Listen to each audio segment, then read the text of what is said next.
Ang hinihingi nilang porsyento ay hindi bababa sa 10% at umaabot pa sa 25%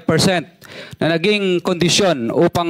hindi maipit ang implementasyon ng kontrata. Ito ay binibigay namin sa kanila ng cash. Ang bawat transaksyon ay may karampatang voucher at ledger na nagsasaad ng mga araw at kung kailan nila ito natanggap. Yan sa kanila ay sina Terence Calatrava, former Undersecretary of Office of the Presidential Assistant of the Visayas of the Philippines, Kong Roman Romulo of Pasig City, Kong Jojo Ang of Usmag Ilonggo Party List, Congressman Patrick Michael Vargas of Quezon City, Kong Juan Carlos Arjo Aitaide of Quezon City,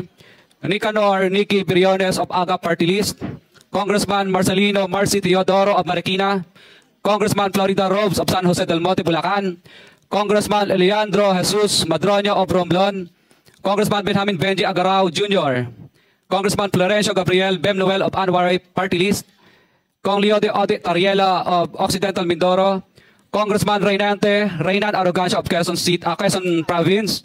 Kong Marvin Rillo of Quezon City, Kong Teodoro Haresco of Aklan, Kong Antonieta Yudela of Zamboanga Sibugay, Kong Dean Asisio of Caloocan,